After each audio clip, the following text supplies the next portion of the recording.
আজ আপনি এত বড় একটা সুবর্ণ সুযোগ পেয়েছেন।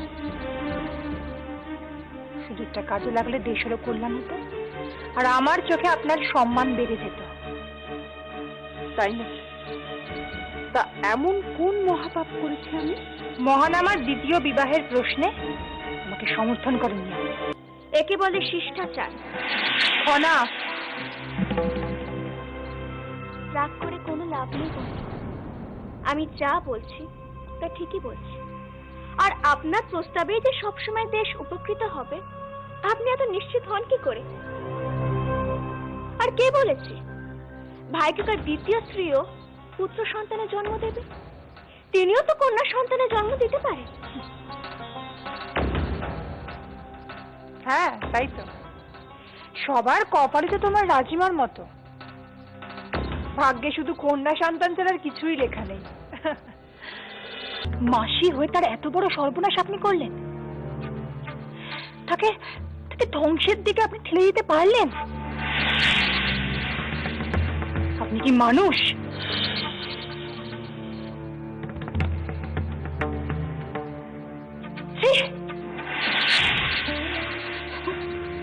তুমি নিজে দ্বিতীয় বিবাহের প্রস্তাব পাঠিয়েছ যাতে তুমি নির্বাসন কক্ষ থেকে মুক্তি পাও, তাই তো?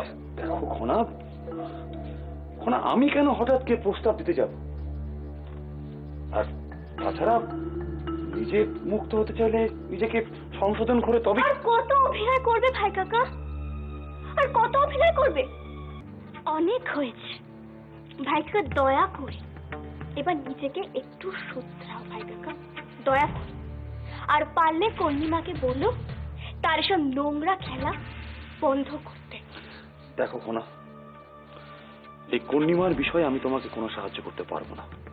চমৎকার ভাই কাকা, মনে মনে তো বেশ আনন্দ পাচ্ছি, আর মুখে কন্যিমাকে ধিক্কার জানাচ্ছ। সত্যি ভাই কাকা, কি অভিনয় ক্ষমতা তোমার! খনা, চিৎকার করো না ভাই কাকা। আমি তোমাকে আর একটুও ভয় পাই না, কন্যিমা বা মাসুমাকেও না।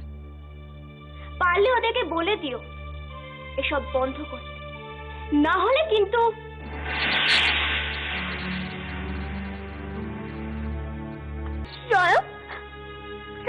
আমার জন্য তোমাদের জীবন আরো দুর্বিষহ হয়ে উঠলো, তাই না? ও কথা বলতে নেই খনা। দেখো দেখো খনা, খনা আমার দিকে দেখো, দেখো আমার দিকে দেখো। মানুষ মাত্রই ভুল করে, কিন্তু সেই ভুলের সংশোধন করাটাই হলো আসল কথা। এইরকম একটা মর্মান্তিক ঘটনা রাজিমার পক্ষে তোমার ঋদ্ধিমণিকে বলাটা সম্ভব হবে না। তাহলে জয়ন, তাহলে তুমি কি? আমি না না, আমি কি করে? দেখো, আমি তো সেনা শিবিরে মহারাজ এবং দিদির নিরাপত্তা সুনিশ্চিত করা নিয়ে ব্যস্ত থাকবো। আমি কি করে প্রাসাদে? আমি করব।